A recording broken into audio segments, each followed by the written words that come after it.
Hello, my friend. Today I will tell you another long-forgotten legend. Close your eyes and let the magic transport you to Middle-earth. Our journey begins.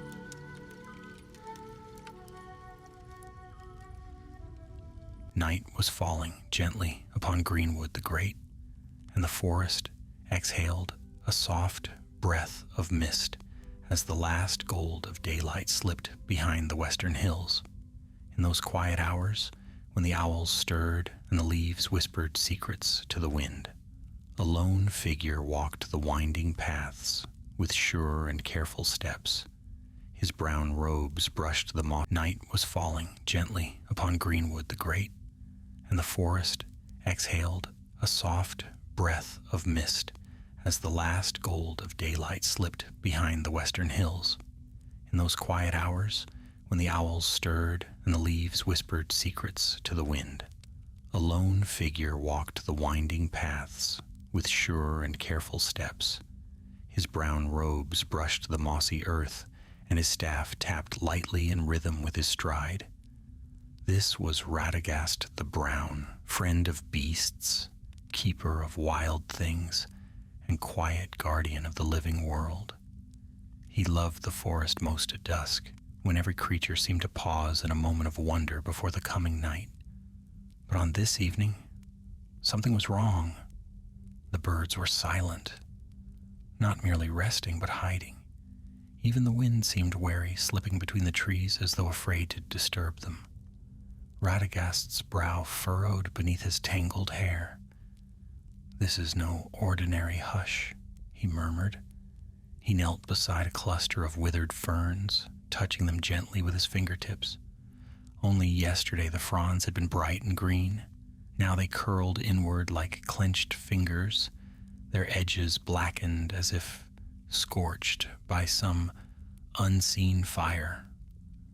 A faint tremor of unease stirred in his heart. Plants withered in winter, yes, and storms sometimes ravaged young growth, but this was neither frost nor lightning. This was a creeping, unnatural decay. He rose and began walking again, following the faint trail of dying vegetation. The trees leaned above him like ancient watchers, their branches heavy. From somewhere ahead came the sound of a branch snapping, and not by the movement of a deer or boar. This sound held weight, hesitation, and a strange, uneven rhythm, as though made by a creature unsure of its own limbs. Radagast tightened his hold on his staff and moved quietly toward the noise. In a small glade, moonlight spilled like silver water, and at its center lay a wounded stag. Its antlers were proud, its coat once bright, but now patches of its fur had turned dark and brittle. The stag struggled, its body trembling, its breaths shallow and uneven. Radagast hurried to its side. "Easy, friend," he whispered, kneeling beside the creature. The stag's eyes flicked toward him, filled not with fear but with a pleading desperation. When Radagast placed a hand upon its flank, he felt it at once, a chill deeper than cold, a heaviness like a shadow pressing inward. It was a blight that had no place in the natural world. It gnawed at the creature's strength, hollowing its life from within. "I have felt something like this before," he murmured, though not in many long years. His thoughts drifted uneasily to the south, toward the dark hill of Dol Guldur, where whispers spoke of powers stirring, powers best left undisturbed. He spoke a soft chant, calling upon the warmth of the earth and the healing of growing things.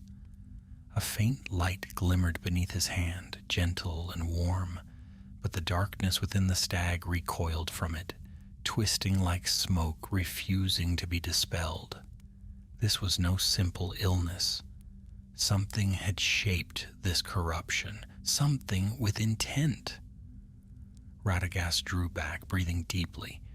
"Forgive me," he whispered. "I cannot draw out what I do not yet understand." He He stroked the stag's neck until its trembling eased. When at last it settled into an uneasy sleep, he rose again. Above him, an owl glided down from its perch, silent as a falling leaf, and landed upon a low branch. Its eyes, round and golden, met his. "So you have seen it too," Radagast said softly. "Go then. Find for me what stirs in these woods. Follow the dying leaves, the sickened soil, the frightened wings. Bring me the truth." The owl dipped its head and took flight, disappearing into the dark canopy. Radagast set off once more, feeling the weight of the forest pressing around him. Every step carried him deeper into the heart of Greenwood, and deeper still into the mystery that hung like a shadow over its quiet paths. He could sense it now, faint but unmistakable, a pulse in the earth, slow and cold, spreading outward from the south. It was the echo of a power that should have slumbered for many ages yet, and whatever had awakened it was no harmless wanderer. Radagast paused at the crest of a small ridge. Through the trees he saw the faint glow of distant lights, small fires scattered far apart, no more than sparks against the darkness. "Someone is out there," he murmured, "someone walking where they should not walk." The night deepened, the forest held its breath, and Radagast, the brown, gentle keeper of the wild, felt the first true stirrings of dread. Yet he did not turn back, for he knew, as surely as he knew the turning of seasons, that whatever wrong had taken root here must be faced before all of Greenwood fell beneath its shadow. He tightened his cloak, steadied his staff, and continued into the dark. The forest grew stranger as Radagast pressed on. The familiar scents of pine and leaf mold faded, replaced by a faint bitterness that clung to the air like smoke from an unseen fire. Even the moonlight dimmed beneath the boughs, shrouded by a veil of rising mist that did not belong to any natural night. He moved carefully, leaning upon his staff as roots twisted beneath his feet. Somewhere overhead, a single crow cried out, a harsh, broken sound that ended too abruptly, as if cut short mid-call. Radagast stopped. Nothing stirred afterward. Even the insects had fallen silent. The unnatural hush deepened his unease. Greenwood had known dark days before, shadows of old wars and long memories of fear, but a forest itself had always kept its ancient strength. Now it felt wounded. A soft flutter reached his ears. The owl returned, gliding down with swift and urgent purpose. It alighted upon a low stone, feathers puffed in distress. "You have found something," Radagast murmured. The owl gave a sharp, trembling hoot, then turned its head southward. Its wings twitched, as though urging him to hurry. Radagast felt the message clearly. Danger was moving, growing, twisting outward from a single source. "Lead me," he whispered. The owl swept through the trees, swift as moonlight over water. Radagast followed, pushing through thickets, stepping over fallen branches, blackened as though by frostburn. His mind raced. There were few powers in Middle-earth that could bring such decay, and fewer still that would hide in these woods. Yet he sensed something more subtle than the vast presence that once darkened the forest. This corruption was weaker, but more reckless. The owl descended toward a clearing bordered by ancient oaks. Radagast slowed, raising his staff. The air trembled with a faint, eerie hum. At the center of the clearing lay a hollow, a pit of earth recently disturbed. Soil had been torn upward in jagged heaps, roots exposed like the twisted fingers of buried giants. But it was not the torn earth that caught Radagast's breath. It was the creature crouched beside it, a wolf. or what had once been one. Its body was gaunt, ribs sharp beneath its mangled fur. A dark stain spread along its flank where flesh had decayed like rotten bark. Its eyes glowed a sickly, inward bent yellow, as if lit by some foul spark lodged deep within. The wolf snarled, but the sound gurgled, broken, as though its throat no longer obeyed the laws of living things. Radagast stepped forward. "Hush now, old hunter," he said softly, though sorrow weighed each word. "You are no enemy of mine. Something has used you ill." The wolf lunged. Its movement was sudden, jerking, unnatural. Radagast thrust his staff downward, striking the earth. A ring of pale light spread around him like ripples on still water. The wolf struck the barrier and recoiled, howling, its limbs twitching as the corruption writhed beneath its skin. "Peace," Radagast whispered. "Peace, if you can find it." He knelt and pressed his staff to the ground once more. Warmth flowed outward, not fierce or burning, but gentle, like the dawn's first rays. It touched the wolf's twisted form, and for a heartbeat the creature froze. The yellow in its eyes flickered, its breathing steadied just slightly. Then the blight fought back. A coil of shadow pulsed beneath the fur, spreading like a bruise. The wolf shuddered violently, teeth snapping at the air, legs buckling.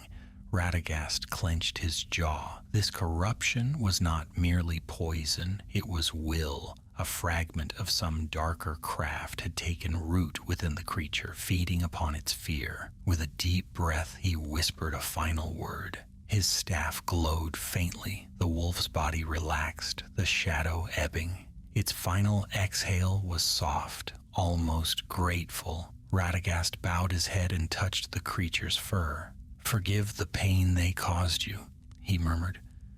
"Rest now, where no shadow can follow." The owl fluttered closer, perching upon a broken branch. Its eyes shone with sorrow. Radagast rose slowly, gazing into the torn earth.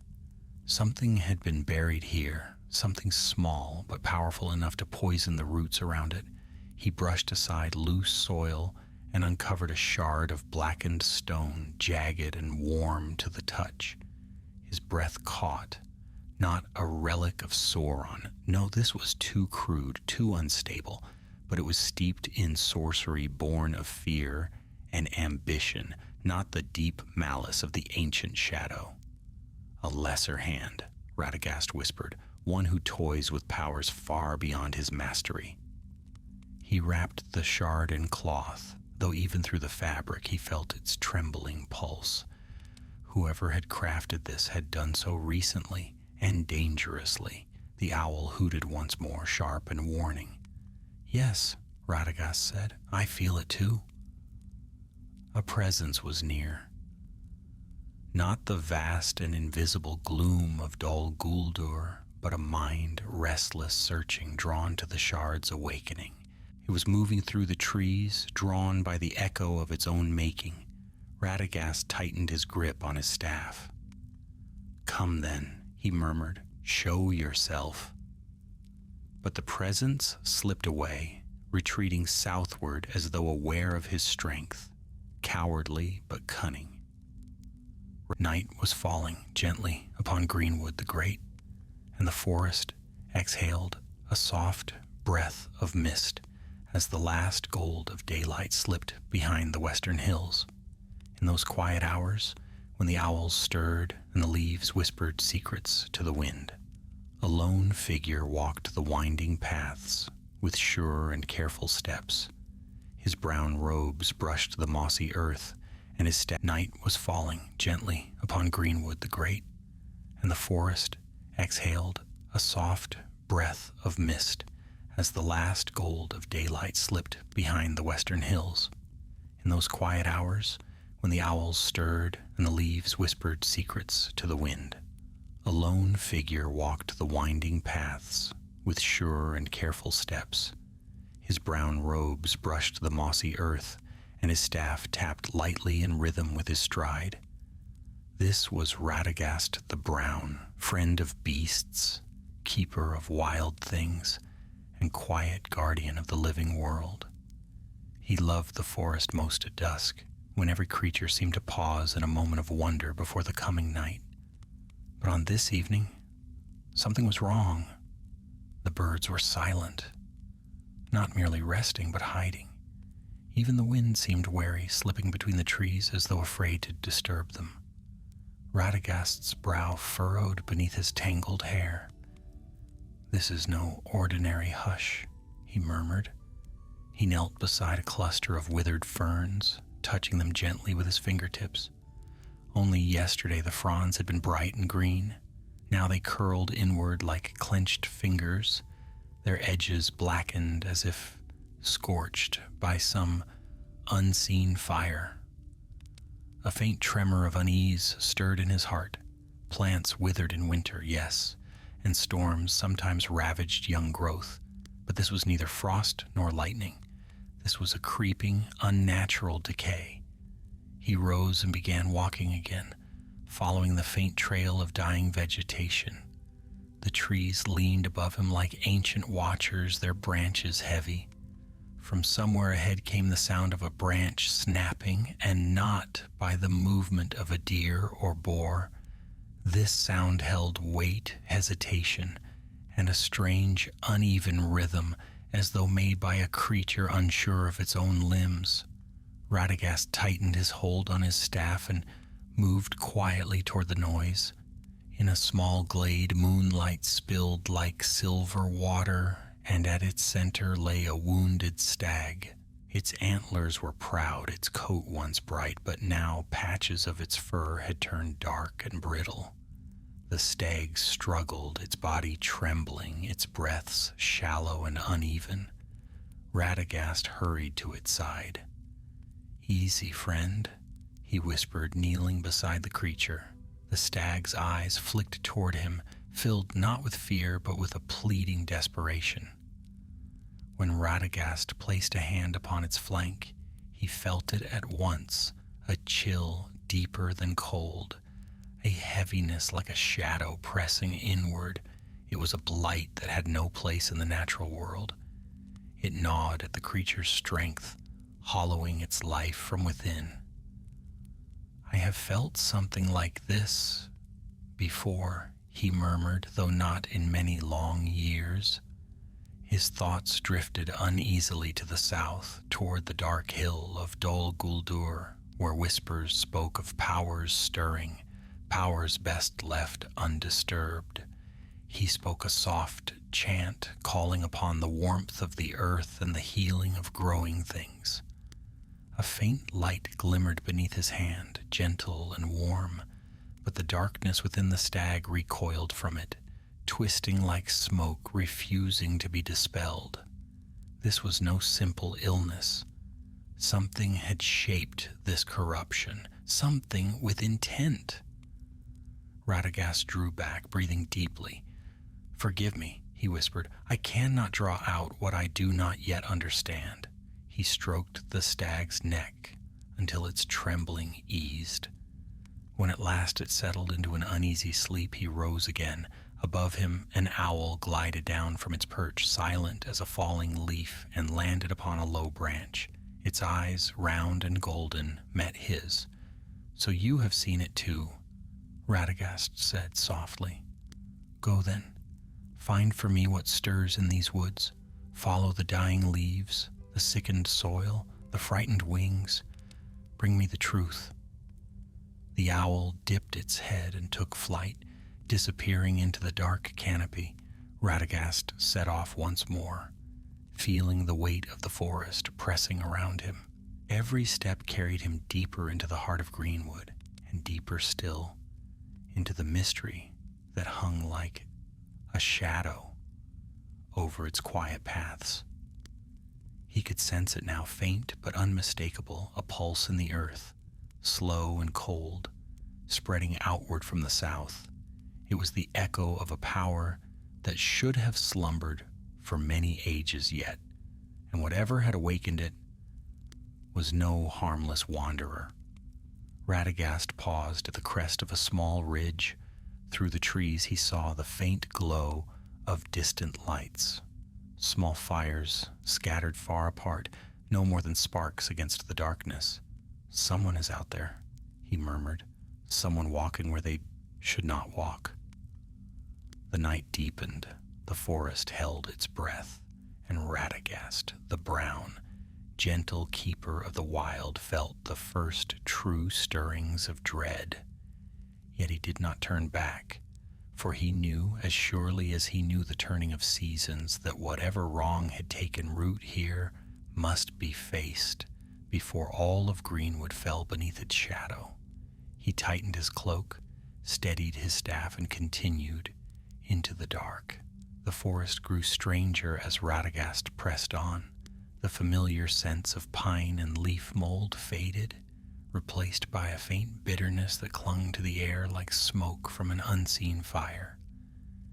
Even the moonlight dimmed beneath the boughs, shrouded by a veil of rising mist that did not belong to any natural night. He moved carefully, leaning upon his staff as roots twisted beneath his feet. Somewhere overhead, a single crow cried out, a harsh, broken sound that ended too abruptly, as if cut short mid-call. Radagast stopped. Nothing stirred afterward. Even the insects had fallen silent. The unnatural hush deepened his unease. Greenwood had known dark days before, shadows of old wars and long memories of fear, but a forest itself had always kept its ancient strength. Now it felt wounded. A soft flutter reached his ears. The owl returned, gliding down with swift and urgent purpose. It alighted upon a low stone, feathers puffed in distress. "You have found something," Radagast murmured. The owl gave a sharp, trembling hoot, then turned its head southward. Its wings twitched, as though urging him to hurry. Radagast felt the message clearly. Danger was moving, growing, twisting outward from a single source. "Lead me," he whispered. The owl swept through the trees, swift as moonlight over water. Radagast followed, pushing through thickets, stepping over fallen branches, blackened as though by frostburn. His mind raced. There were few powers in Middle-earth that could bring such decay, and fewer still that would hide in these woods. Yet he sensed something more subtle than the vast presence that once darkened the forest. This corruption was weaker, but more reckless. The owl descended toward a clearing bordered by ancient oaks.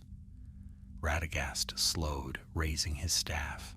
The air trembled with a faint, eerie hum. At the center of the clearing lay a hollow, a pit of earth recently disturbed. Soil had been torn upward in jagged heaps, roots exposed like the twisted fingers of buried giants.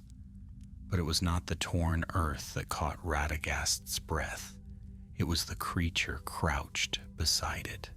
A wolf, or what had once been one. Its body was gaunt, ribs sharp beneath its mangled fur.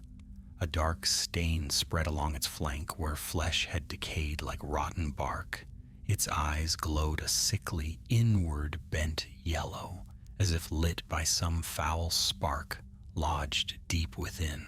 The wolf snarled, but the sound gurgled, broken, as though its throat no longer obeyed the laws of living things. Radagast stepped forward. "Hush now, old hunter," he said softly, though sorrow weighed each word. "You are no enemy of mine. Something has used you ill." The wolf lunged. Its movement was sudden, jerking, unnatural. Radagast thrust his staff downward, striking the earth. A ring of pale light spread around him like ripples on still water. The wolf struck the barrier and recoiled, howling, its limbs twitching as the corruption writhed beneath its skin. "Peace," Radagast whispered. "Peace, if you can find it." He knelt and pressed his staff to the ground once more. Warmth flowed outward, not fierce or burning, but gentle, like the dawn's first rays. It touched the wolf's twisted form, and for a heartbeat the creature froze. The yellow in its eyes flickered, its breathing steadied just slightly. Then the blight fought back. A coil of shadow pulsed beneath the fur, spreading like a bruise. The wolf shuddered violently, teeth snapping at the air, legs buckling. Radagast clenched his jaw. This corruption was not merely poison, it was will. A fragment of some darker craft had taken root within the creature, feeding upon its fear. With a deep breath, he whispered a final word. His staff glowed faintly. The wolf's body relaxed, the shadow ebbing. Its final exhale was soft, almost grateful. Radagast bowed his head and touched the creature's fur. "Forgive the pain they caused you," he murmured. "Rest now, where no shadow can follow." The owl fluttered closer, perching upon a broken branch. Its eyes shone with sorrow. Radagast rose slowly, gazing into the torn earth. Something had been buried here, something small but powerful enough to poison the roots around it.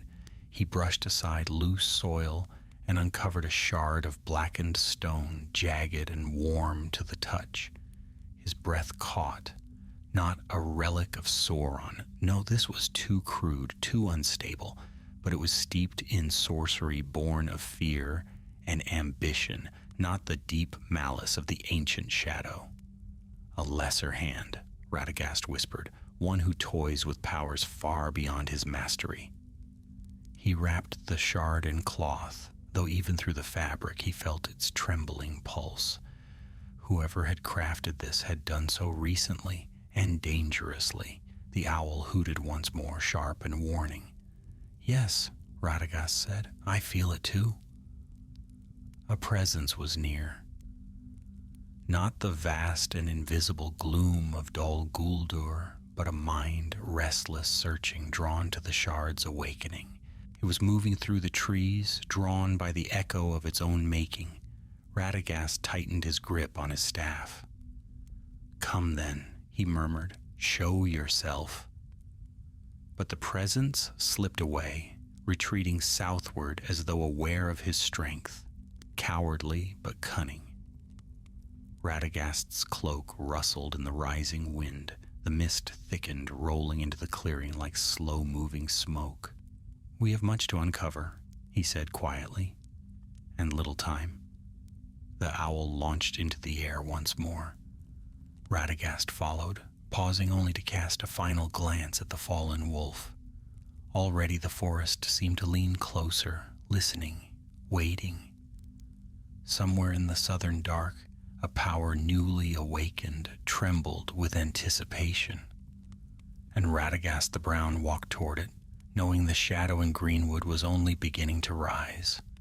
The night deepened as Radagast journeyed southward, and the forest around him seemed to shift in quiet unease.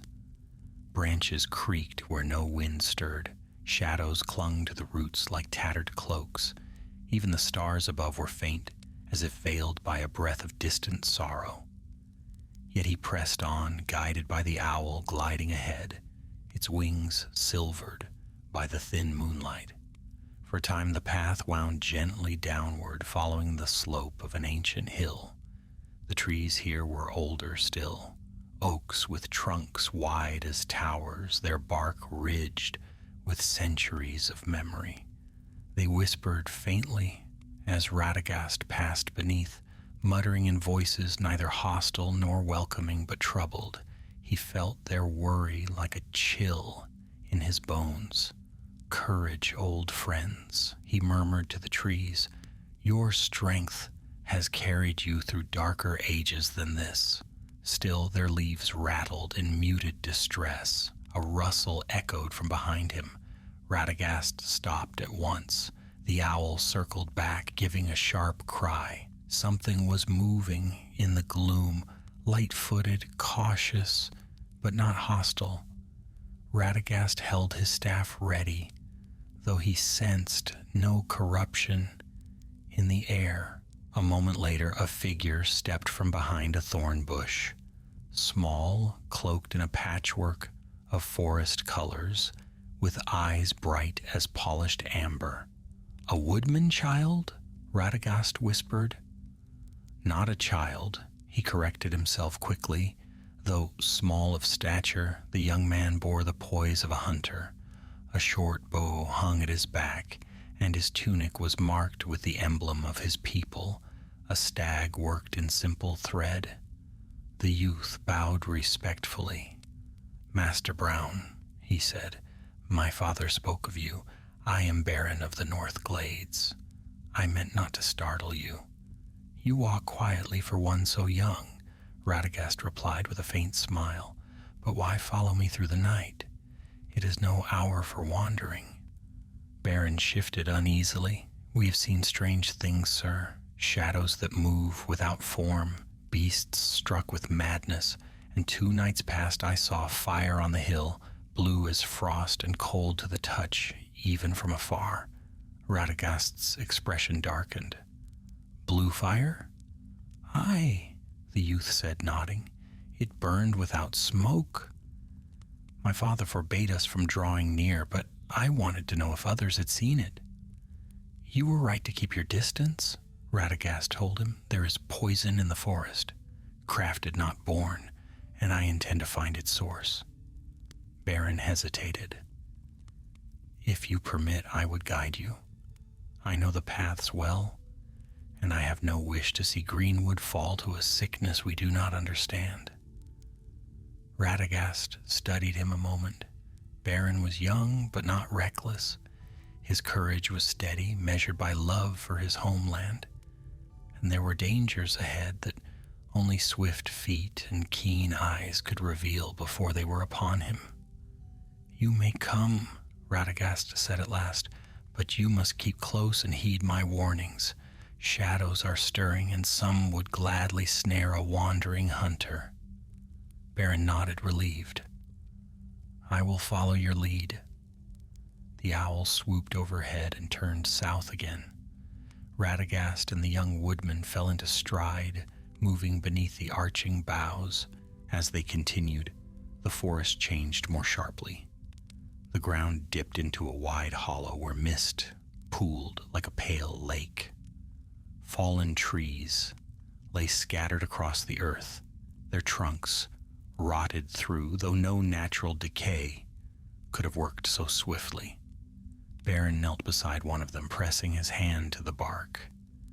"This tree stood healthy a fortnight ago," he whispered. "I passed it myself."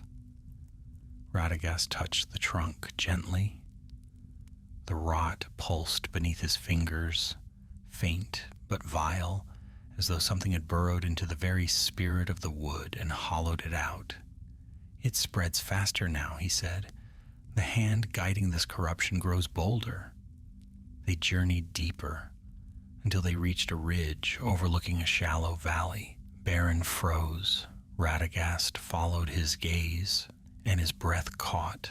Below, scattered among the bracken and low brush, were footprints, dozens of them, but none belonged to any man or animal. They were twisted impressions, shaped like hands with too many fingers, or like claws that had never graced any living beast. Some sets dragged as though the creatures walked on limbs not meant for walking. Others were planted sharply, like the steps of something half hopping, half lurching. Baron's voice trembled. "What made those?" "Nothing born under the sun," Radagast murmured. "These are the works of a sorcerer, one who bends flesh to his will." He descended slowly, leaning on his staff, observing the strange tracks. Some were fresh, others older. The trail formed a wide arc, all leading toward the south, toward the forbidding darkness of Dol Guldir's distant shadow. The owl hooted softly, its call echoing across the valley like a warning. Radagast rose. "We are close to the one who shapes this blight. I feel his presence, faint but near, like a spark smoldering beneath ash." Beren swallowed hard. Then let us find him before his creation spread further. They pressed onward, following the trail where the marks grew more frequent. The air thickened, carrying a faint metallic taste. The trees leaned inward, their branches arching above like clenched hands. And ahead, through the mist, they saw a flicker of pale blue light. Not a flame this time, but a glow. Radagast motioned for silence. The two crept forward until they reached the edge of a narrow ravine. At the bottom, half hidden by fog and shadow, a figure knelt beside a cluster of stones, arranged in a crude circle. The man's cloak was tattered, his movements erratic. His hands glimmered faintly with blue fire as he pressed them to the stones, muttering words too dark and twisted for the natural world. Beren drew a sharp breath. Is he? Yes, Radagast said grimly. A sorcerer, one who should not wield such power. The glow intensified as the man chanted, spreading across the stones like veins of frost. Radagast's eyes narrowed. The corruption poisoning Greenwood had a face at last, and he knew then that the true battle was about to begin. The ravine lay still as stone, yet the air trembled with the sorcerer's muttering. Blue light crawled across the stones before him, thin as threads of lightning, weaving into patterns that seemed to twist even as Radagast watched. The earth beneath the man quivered, as though resisting his work, but the glow only strengthened, fed by the grim determination in his voice. Radagast felt a knot tighten in his chest. He toys with forces he scarcely understands, he whispered. Such craft was forbidden for good reason. Beren's hand hovered near the hilt of his knife. What is he doing? Awakening something buried, Radagast answered, or trying to. The sorcerer leaned closer to the stone circle, his fingers flickering with cold fire. He was thin, hollow-cheeked, his hair wild and streaked with gray. His cloak, once black, hung in tatters, marked with stains of dried earth and soot. He muttered ceaselessly, words warped by fear and obsession. Radagast recognized that voice. The tone, the desperation, he had heard it before in others who sought hidden power. He is not of the wise, the brown wizard murmured, nor of the great servants of shadow. A petty sorcerer, dangerous not for his strength, but for his folly. Beren shifted. What shall we do? Radagast placed a steadying hand on the youth's shoulder. We watch. For a spell half-wrought is often more perilous than a spell unleashed. As they waited, the owl settled upon a fallen branch, wings tucked tight, its unblinking gaze fixed upon the sorcerer, feathers ruffling with a faint, uneasy tremor. Suddenly the man stiffened, his chanting faltered. He raised his head and looked around the ravine, eyes shining with feverish brightness. No, not now. Stay hidden, he whispered, though no living soul stood beside him. Radagast felt the pulse of dark will, something answering the man's call, faint yet unmistakably real.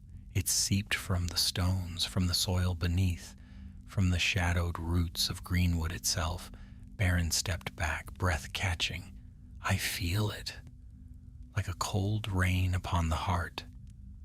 A shard of deeper darkness lies buried here, Radagast said softly, but he knows not the danger he awakens.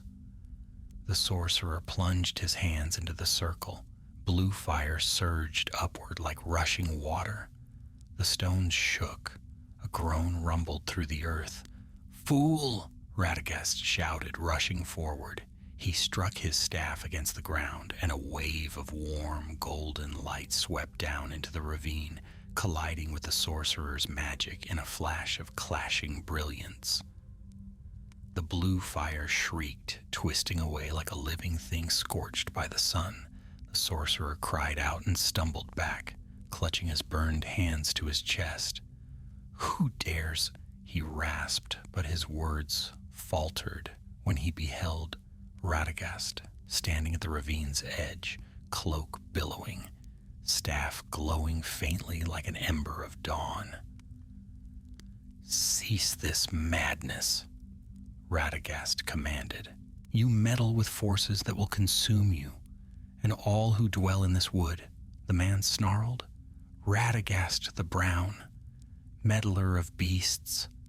The forest may bow to you, but I have found power in the forgotten places of this world, power to rival." His boast was cut short as the stones beneath him cracked with a sharp, splintering sound. A gust of cold wind rushed upward from the split earth, carrying with it a faint, whispering murmuration. The very mist recoiled. Baron clutched his bow. "What was that?"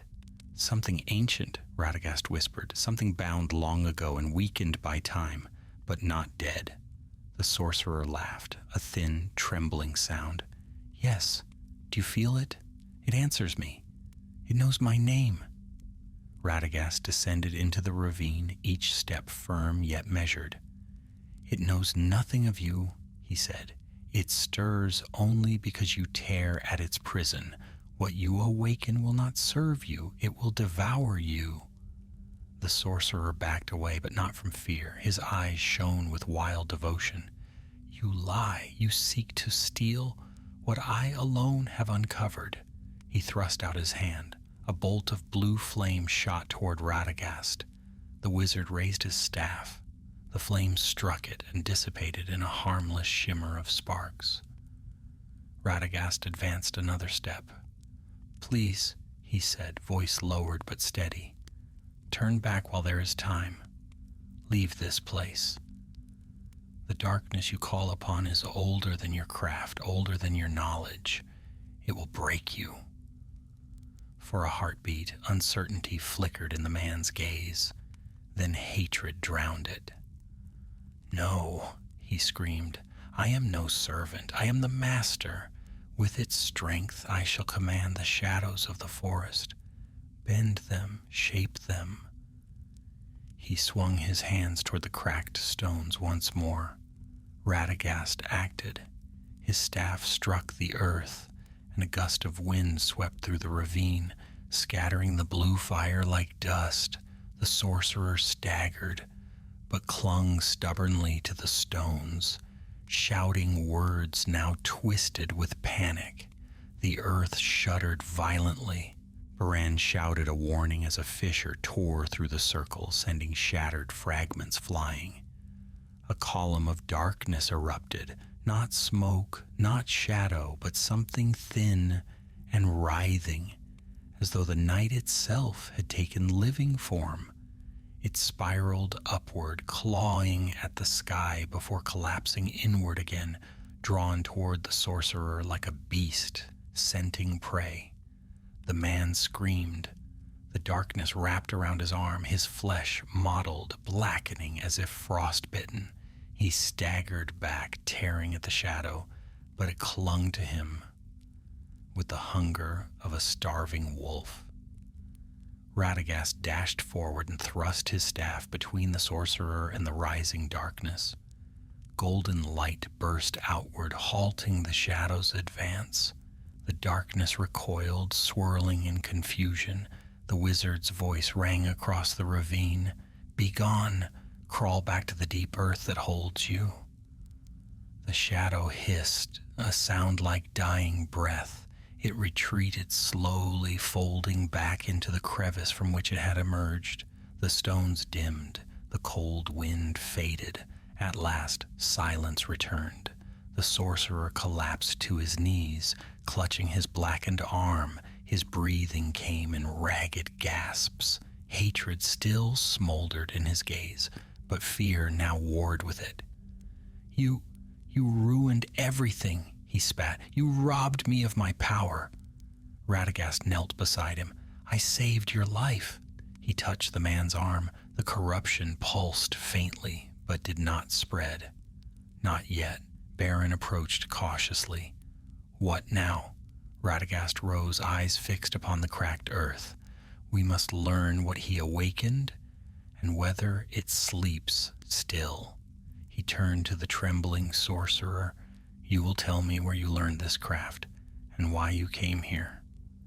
The man's lips curled into a bitter smile. You cannot stop it, he whispered. The darkness beneath this hill is older than you, older than all your kind. Radagast's expression hardened. For the first time, he felt the touch of a deeper fear. The corruption ravaging Greenwood was no longer a mere mystery. It was the echo of something far more dangerous, something stirring beneath the very heart of the forest. The ravine lay hushed beneath the waning moon, its shadows deep and trembling, as though the earth itself recoiled from what had nearly broken free. Radagast stood very still, listening to the slow settling of soil and the faint groan of wounded roots deep beneath the ground. Baron waited nearby, bow in hand, his breath held tight, for neither dared believe the danger entirely past. The sorcerer knelt upon the cold earth, clutching his corrupted arm, rocking slightly as though trying to steady himself against some inner storm. His face, gaunt and pale, twisted between fury and dread. When at last he raised his eyes, they glittered with a strange mixture of triumph and despair. Radagast approached him calmly, though a heaviness weighed upon his spirit. You will speak now, he said, for silence serves no one, not you, nor this forest you have nearly unmade. The man's lips trembled, a bitter sneer forming. You think you've stopped me? You think you've silenced the voice I found beneath these roots? He let out a ragged laugh. It whispered to me, it called me, and I answered. Radagast did not flinch. You answered a lie. You awakened a hunger that cares nothing for your name. Baron stepped closer. Master Wizard, should we bind him? He looks ready to claw at shadows again. Radagast lifted a hand. He will not flee. His arm tells its own story. Indeed, the sorcerer seemed scarcely able to stand. The corrupted flesh had darkened almost to black, veins spidering across his skin like frozen cracks, yet the man's eyes still burned fever bright. What is your name? Radagast asked. The sorcerer hesitated, then whispered, Farron, once of the Eastern Vales, once a healer. His expression twisted.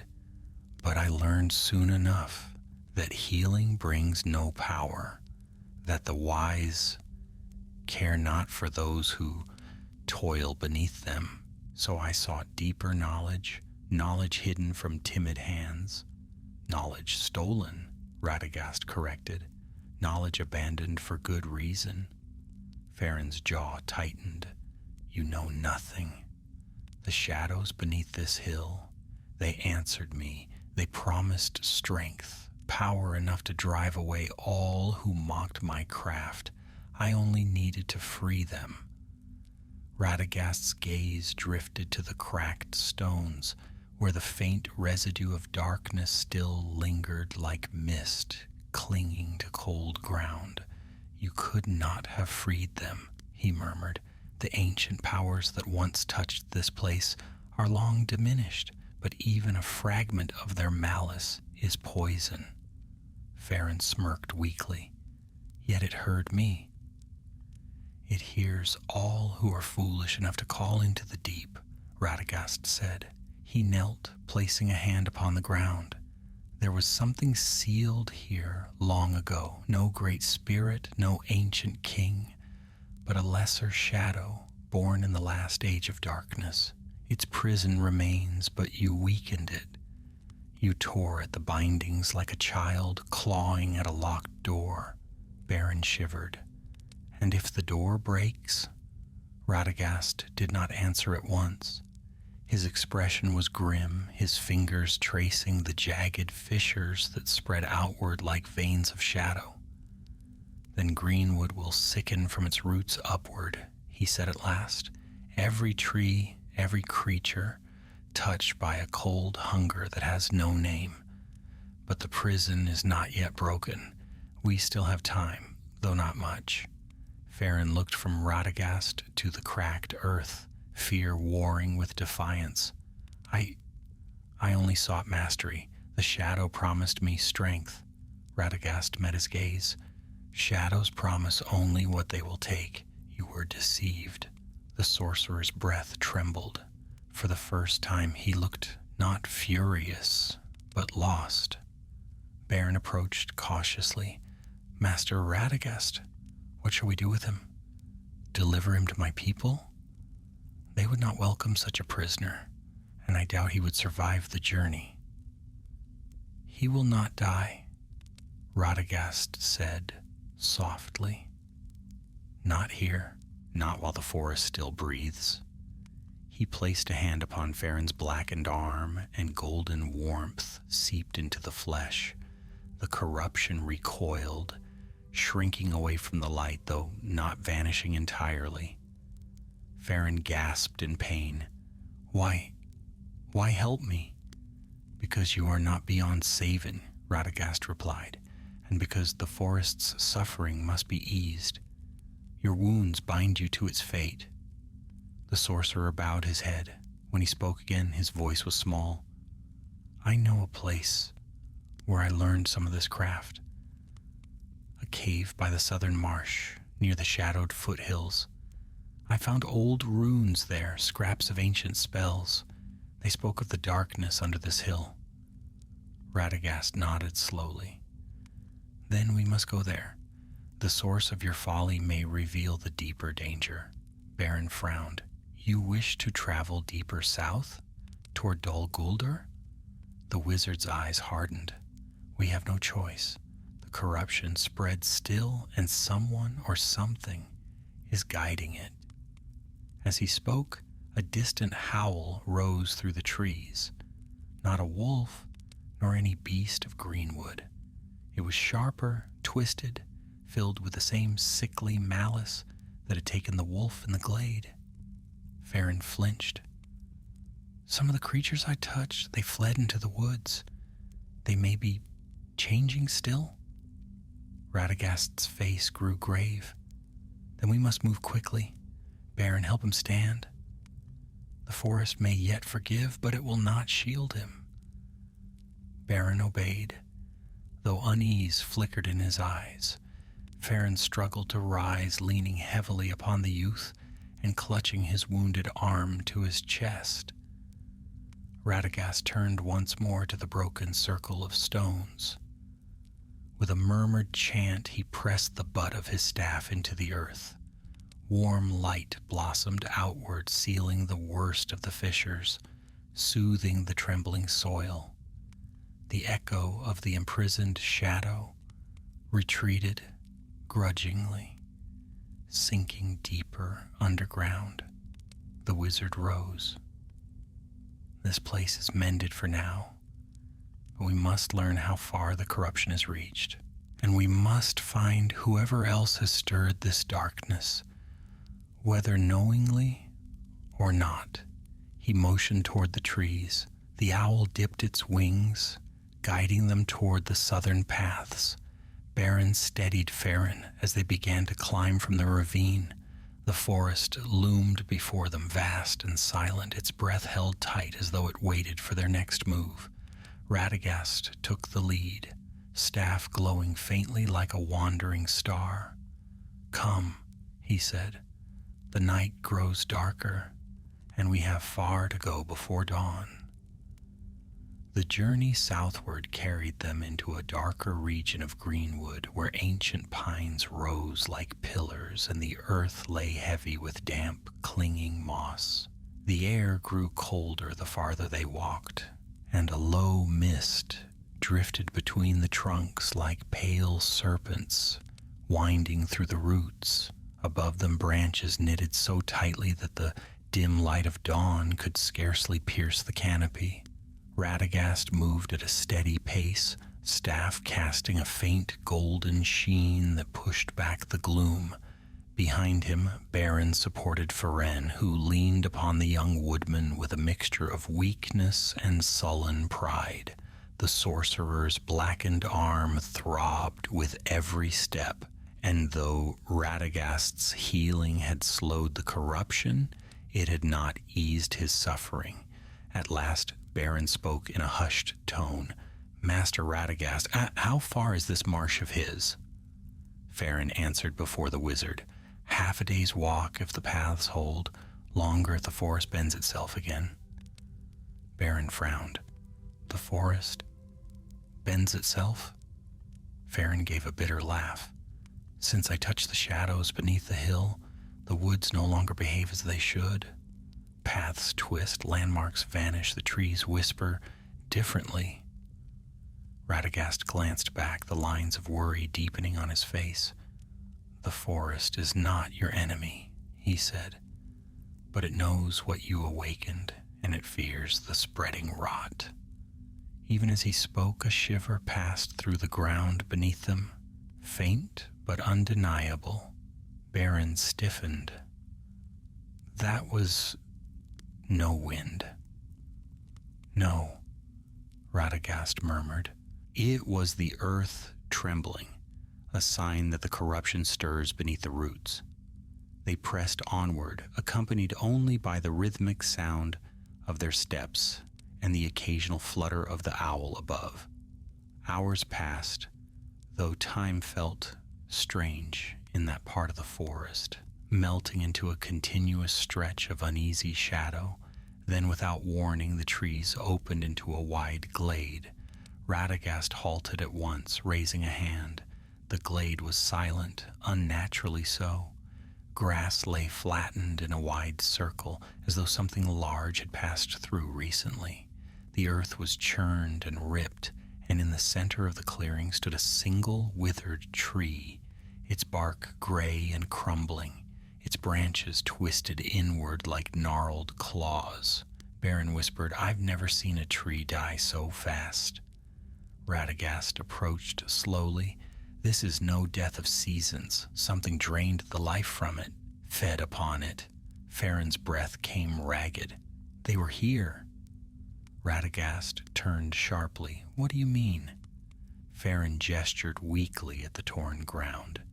"The creatures, the ones that fled when my earlier spell unraveled, they moved through here." Radagast knelt, touching the earth.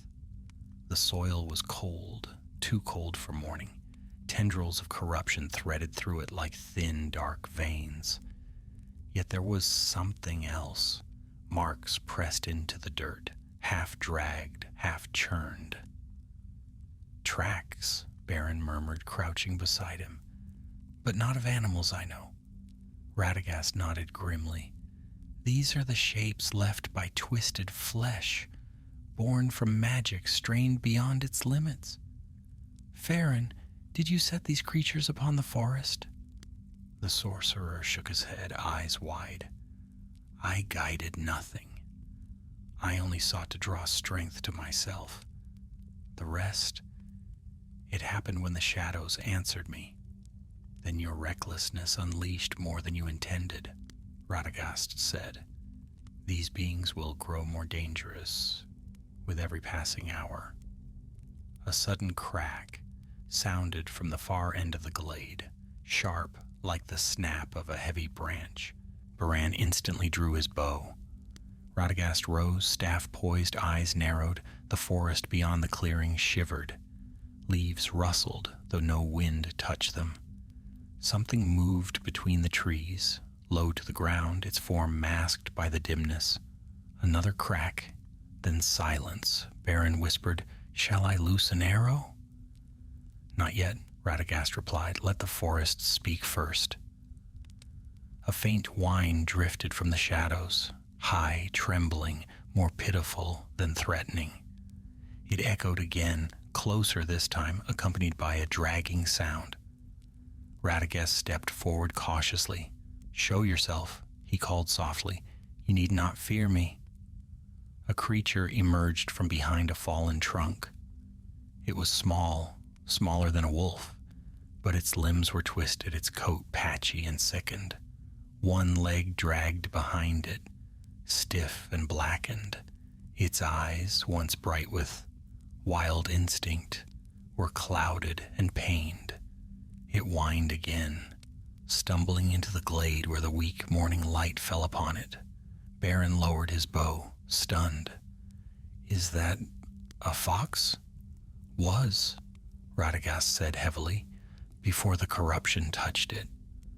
The creature staggered toward him, trembling. Radagast knelt and extended his hand. The fox nosed it weakly, as though seeking comfort from the only force of warmth left in its world. Radagast whispered, "Peace, little one." He laid a gentle hand upon its trembling head.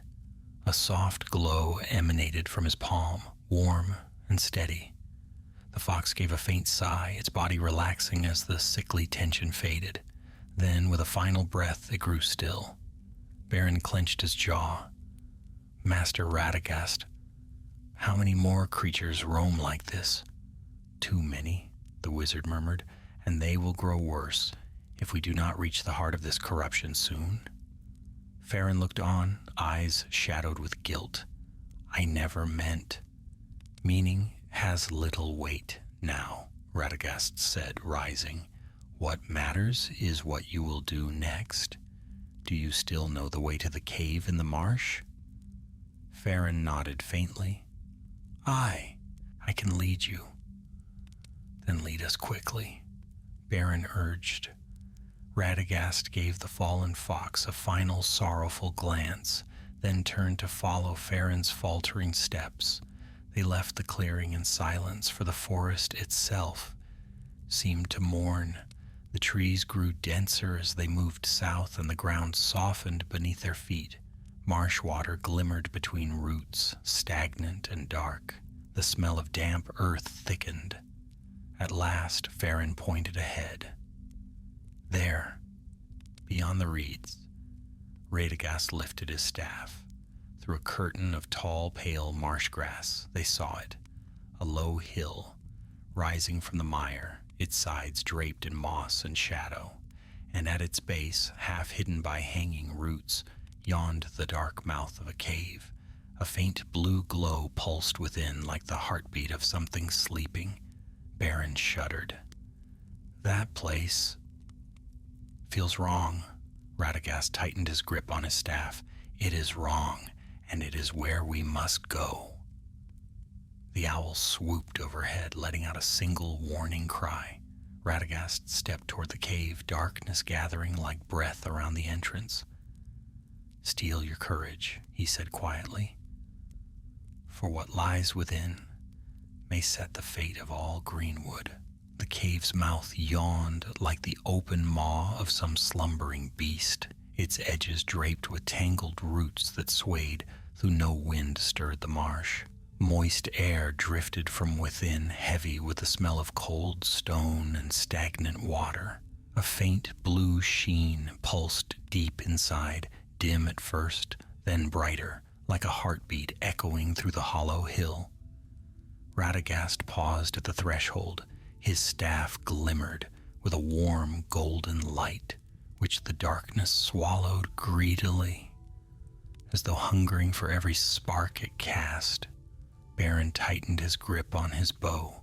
Farron stood leaning against the rock, his breath shallow, his blackened arm trembling at his side. "This place was not always so," Radagast murmured. "Once it was but a simple cavern. Now it remembers old shadows." Beren swallowed. "It smells wrong, as if the air has been trapped here for ages." Farron nodded faintly. "The runes I found lie deeper inside, carved into the stone by hands long dead. They spoke of a power buried beneath Greenwood, waiting for the foolish or brave to seek it." "And you chose foolishness," Beren muttered. Radagast raised a hand. "We will judge him later, for now he guides us." The wizard stepped into the darkness, his staff's glow spreading in a soft arc around him. Beren followed close behind, while Farron limped after them, each step stirring echoes that crawled along the cave walls like whispers. The passage narrowed quickly, forcing them into single file. Water dripped from the ceiling in slow, heavy drops. Their footsteps splashed through shallow pools that reflected faint blue glimmers from deeper within. As they descended, Radagast felt the weight of the place pressing down. The cave was not vast, nor did it delve into the deepest regions of the earth, but it felt old, older than the greenwood above it, as if it had been carved not by the steady, patient hand of water, but by something that sought refuge from the world long ago. After some minutes, the passage widened into a chamber. Farron halted at the entrance, trembling. "This is the place where I found the runes." Radagast lifted his staff higher. The chamber was roughly circular, its walls lined with jagged stone. At the center lay a shallow depression filled with still, black water, and encircling it, faint, weathered, yet unmistakable, were carvings, old runes, older than the woodman's markings, older than any craft of those who now dwelt near Greenwood. Beren approached warily. "What do these symbols mean?" Radagast knelt, brushing moss from the nearest stone. "A warning." Beren frowned. "A warning of what?" The wizard traced one of the runes with a gentle touch. The shape was sharp, angular, etched with an almost frantic hand. "These are not writings of the wise," Radagast said slowly, "nor of elves. They are marks of fear, set by mortals who glimpsed a darkness they could not understand." Farron shuddered. "I thought they were spells for summoning." Radagast sighed, sorrow in his voice. "They were seals, not to call the darkness, but to bind it." The blue glow pulsed again, rising from beneath the water. Ripples spread outward across the pool, though no wind stirred. Beren stepped back. "Master Radagast, something is moving." Farron clutched his wounded arm. "I felt it too months ago, a whisper, promising strength." "You should have fled," Radagast said, but his voice held no anger, only grief. A low tremor rolled through the ground. Radagast steadied himself, staff lifted. The water at the chamber's center churned, slowly at first, then violently. The blue light brightened until the entire cavern glowed with the hue of frozen flame. Something rose from the pool. At first it was only a shadow, formless, wavering. Then it gathered itself into shape, lifting like smoke, condensing into solid air. It resembled a shroud, thin and tattered, yet filled with a cold malice that pierced the heart like winter's bite. Beren froze. "What is that thing?" Radagast's face hardened. "A remnant, a fragment of a spirit, once bound to the ancient wars. Not a wraith in full form, but enough to corrupt the living." The shadow turned toward them. Its shape seemed to stretch, as though sniffing the air. Then it drifted closer, gliding soundlessly. Farron stumbled backward. "It's coming for me." "Because you called it," Beren said, drawing his bow. "Hold," Radagast commanded. The shadow halted only a few paces away, its form trembling like smoke caught in shifting wind. It reached a tendril toward them, not striking but seeking. "It is weak," Radagast murmured, "half alive, half bound. It can only grasp what is offered freely or foolishly summoned." The shadow's tendril touched the air near Farron. He gasped, clutching his blackened arm, which pulsed with a sickly glow. In response, Beren drew an arrow. "Say the word and I'll strike." "No," Radagast said softly. Arrows cannot harm what has no flesh. He stepped forward, staff raised. The shadow recoiled slightly from the light, but did not flee. Instead it twisted, swirling like a coil of dark smoke. A faint sound rose from it, neither speech nor breath, but a whisper of yearning. It hungers for a host, Radagast said, for strength, for freedom. The shadow lunged. Radagast thrust his staff downward. A ring of golden light erupted outward, colliding with the shadow in a burst of shimmering sparks. The spirit shrieked, a thin, tearing sound that chilled the marrow.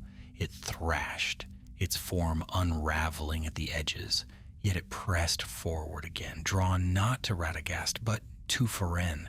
The wounded sorcerer fell to his knees, clutching his head. "It calls me because I opened the way."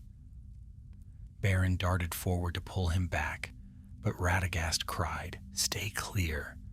The shadow surged again. Radagast struck the floor once more, weaving a barrier of warm, living light. The darkness recoiled, folding inward.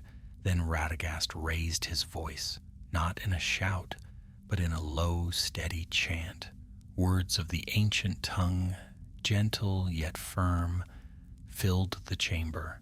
The light from his staff brightened, spreading across the floor like dawn breaking through mist. The shadow writhed, shrinking from the glow. It drifted backward, trembling violently. For a moment it seemed to falter, then it slipped into the pool, sinking like ink, dissolving in water. The blue glow dimmed. The water stilled. Silence fell. Beren released a breath he had been holding. "Is it gone?" Radagast shook his head. "Not gone, only sealed again for a little while." Farron shivered, staring at the dark pool. "I can still feel it, pressing against my mind." "It is bound to you by your folly," Radagast said gently, "but it has not claimed you." The wizard turned to the runes on the cave floor. His expression darkened. "The seals beneath Greenwood are weakening. Some deeper power stirs them from afar. The sorcerer's meddling was merely the key turned in a lock, already worn thin." Beren spoke quietly. "What does that mean?" Radagast rose, eyes filled with a grave certainty. "It means the darkness awakening in Greenwood does not come from this cave alone. This was but a whisper, stirred by a greater shadow." He gazed toward the south, where the land stretched into deeper gloom. "Something gathers its strength beyond these woods, and soon I fear its presence will no longer hide behind lesser spirits." He turned back to Beren and Farron. "We must leave this place, and we must reach the heart of Greenwood before the shadow does." He lifted his staff. "Dol Guldur awaits." The cave reluctantly released them back into the gray daylight, as though loath to surrender the living to the open air. A thin wind swept over the marsh, carrying with it the scent of stagnant water and distant rain. The sky hung low, heavy with clouds that dimmed the world into twilight, though the sun still lingered behind them. Radagast paused upon the rise of the hill, breathing deeply, letting the free air clear the lingering chill of the shadow spirit. Beren stepped out beside him, visibly relieved to be free of the cave's oppressive closeness. Farron emerged last, stumbling as though each step weighed twice what it should. His wounded arm hung limp against his side, wrapped in cloth, darkened by corruption. The wizard looked southward. Beyond the marsh, the land rose again into slopes thick with fir and cedar. Farther still, the forest deepened into a haze of gloom, where Dol Guldur, though unseen, cast its long creeping influence. "We must move," Radagast said. "The shadow we drove back will not sleep long." Beren gazed at the trees ahead. "Will we reach the heart of Greenwood by nightfall?" "Not unless the forest bends kindly to us," Radagast replied. And tonight of all nights, I doubt it will. Farron sank to the ground with a pained groan. I cannot go farther. The spirit, it gnaws at me.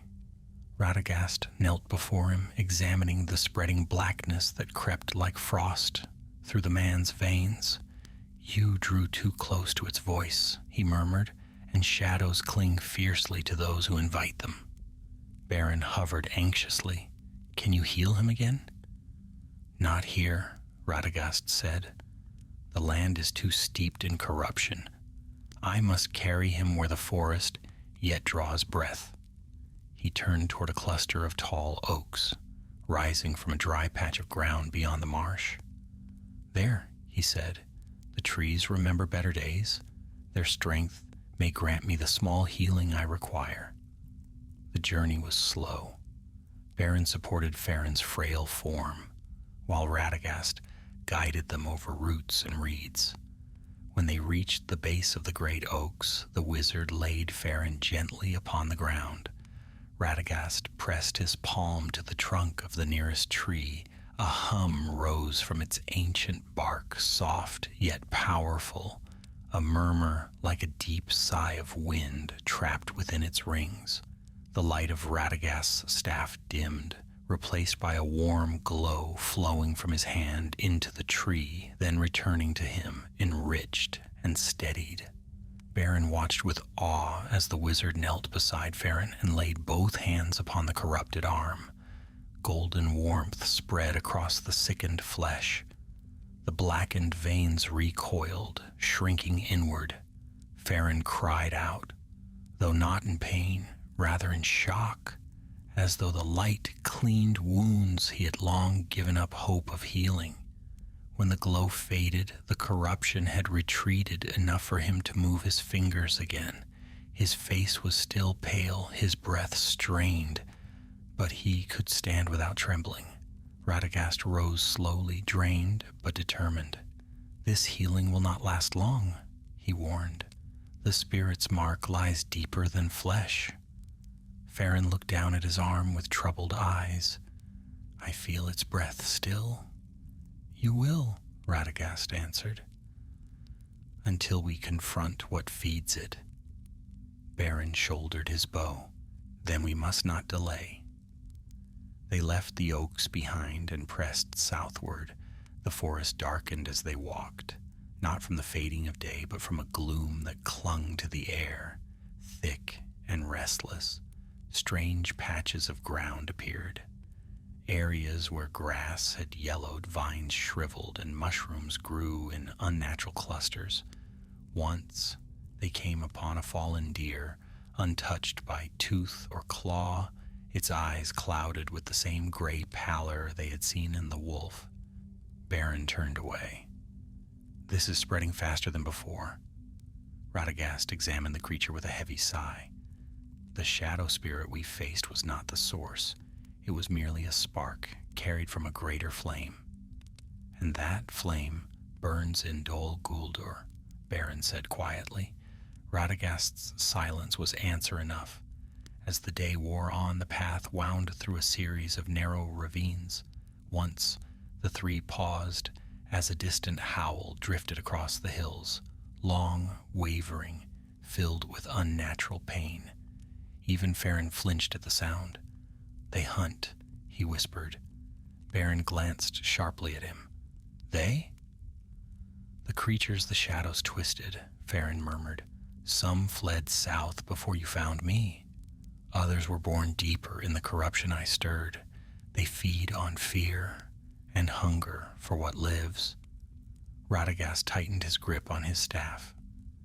Then we must reach the forest's heart before night. We cannot face them in darkness. But the forest had other plans. Clouds thickened overhead. The air grew damp. When they reached a ridge overlooking a wide gorge, the sky opened in a slow, persistent rainfall. It pattered on leaves and stone, turning the paths slick. Baron wiped water from his brow. We'll lose ground at this pace. Radagast stared southward, eyes narrowed. No, The rain slows the spreading blight. That is to our advantage. Farron coughed weakly. Do shadows fear water?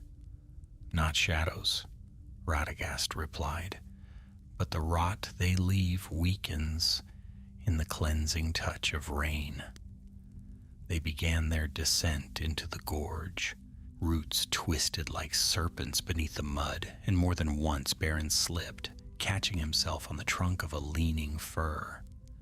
Radagast moved carefully, steady but burdened by concern. Farron lagged behind, leaning heavily on a fallen branch he used as a staff. Lightning cracked across the sky, illuminating the gorge in a flash of white. In that moment, Beren froze. Shapes moved far below, dark figures lurching between the rocks.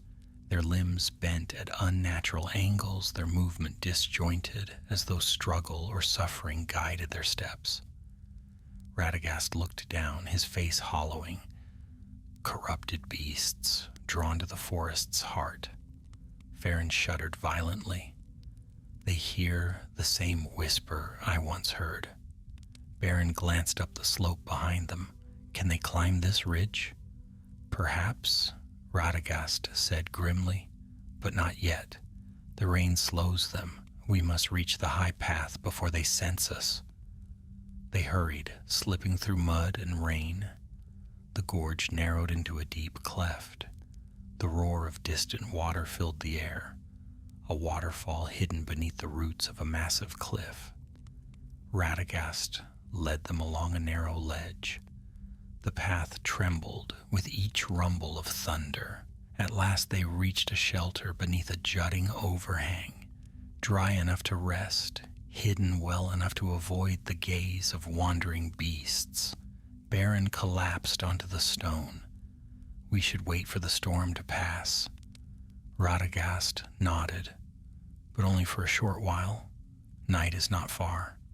Farron leaned against the rock, his breath labored. And when night falls, Radagast gazed southward toward the unseen fortress of Dol Guldur. When night falls, he said softly, the master of that place will turn his gaze upon this forest, and then the true darkness will arise.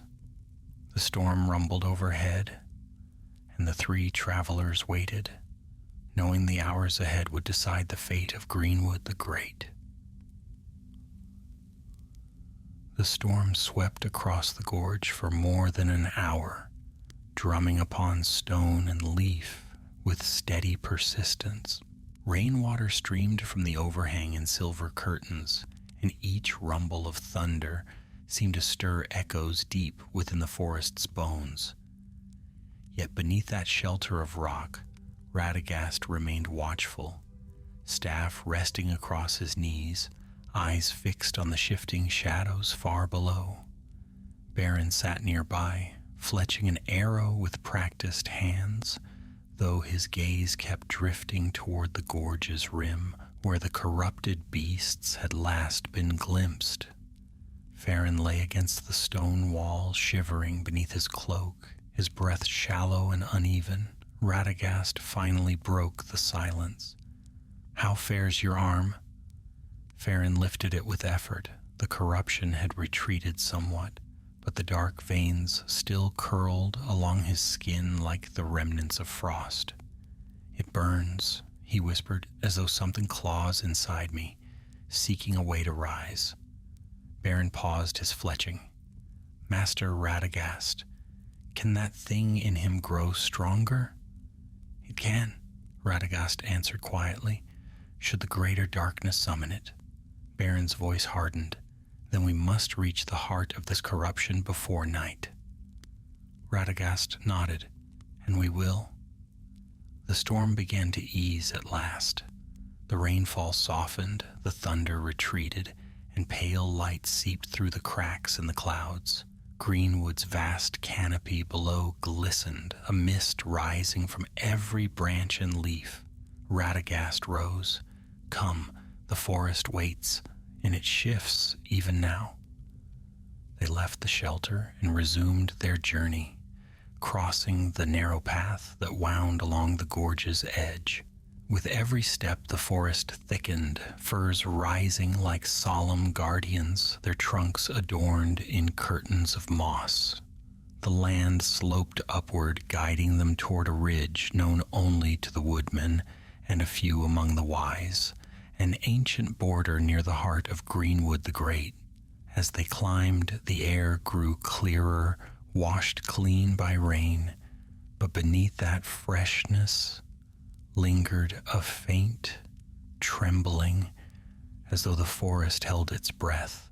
Birds fluttered through the branches above, yet they made no sound. A hush had fallen across the glade, too deep to be natural. Beren slowed. This quiet? I do not trust it. Radagast felt it too, an unnatural stillness that silenced even the insects.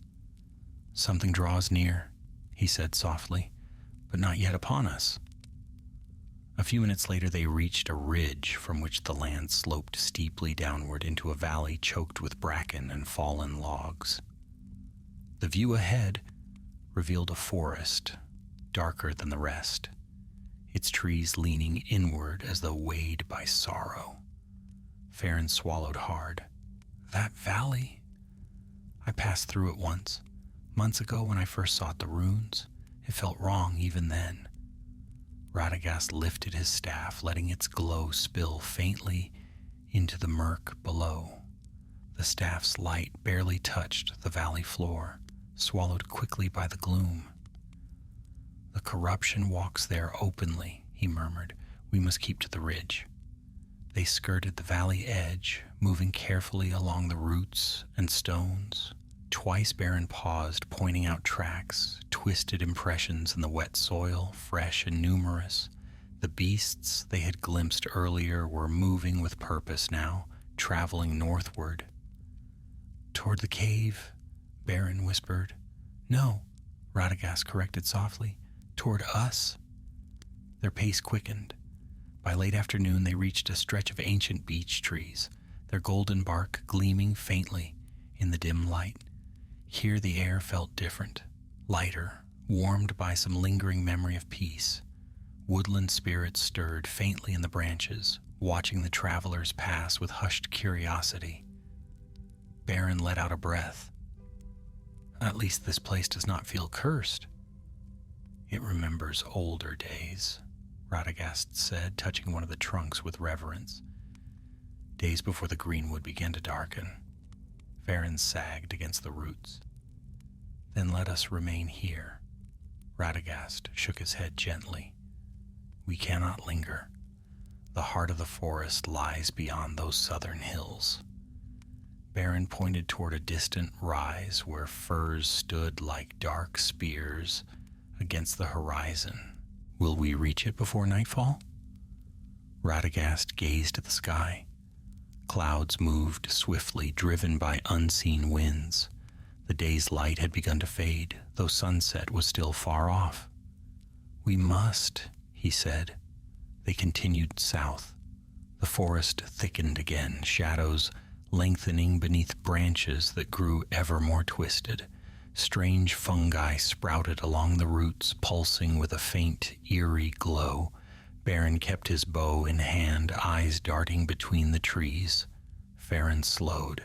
I hear them, he whispered. Beren tensed. What? Voices? Farron murmured. Far off, calling. They speak not in words, but in hunger. Radagast gripped his staff tightly. Do not listen.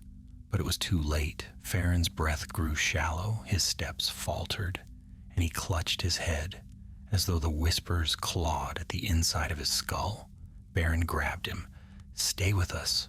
Radagast placed a hand over Farron's brow, murmuring a quiet chant.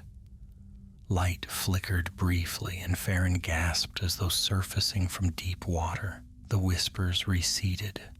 They are near, Radagast muttered. The owl swooped through the branches above them, letting out a sharp cry. Beren stiffened. Something approaches. A moment later the ground trembled, not from footsteps, but from many footsteps, moving in unison. Branches cracked in the distance. A low growl echoed between the trunks. followed by another and another. Radagast raised his staff, eyes blazing with sudden clarity. To higher ground, quickly! They fled uphill, scrambling over roots slick with rain. The forest behind them erupted with the rush of corrupted bodies, beasts twisted in form, driven by the whisper of the shadow spirit. Their snarls filled the air like the sound of tearing cloth. Beren risked a glance back. What he saw stole his breath.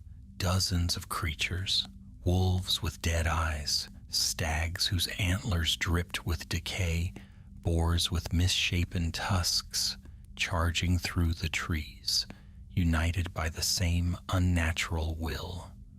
"Master Radagast," he shouted. "They're almost upon us." Radagast turned, planting his staff firmly into the ground.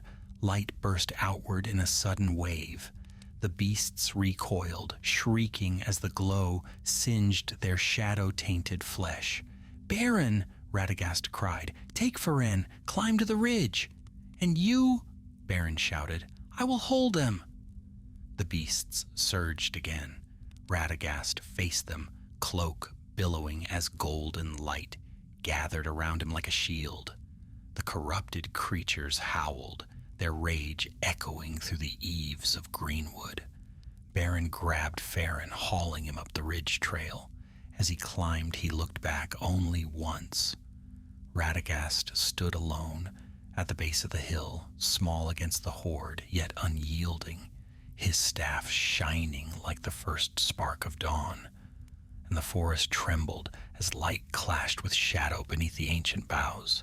The forest roared like a storm as Radagast stood alone upon the slope, his staff blazing with warm, golden radiance. The corrupted beasts surged toward him in a torrent of thrashing limbs, twisted antlers and snarling jaws. Their eyes gleamed with the dim, hollow fire of a will not their own. Creatures once belonging to the peaceful rhythms of Greenwood, now driven by a hunger for destruction.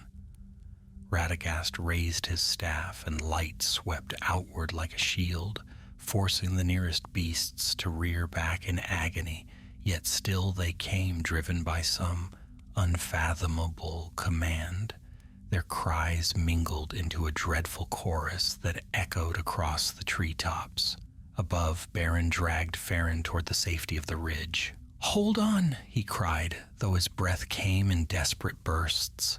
The hillside was steep, the mud slick from the recent rain, and Feren stumbled with every other step. Feren gasped, clutching his arm as if the shadow within him flared.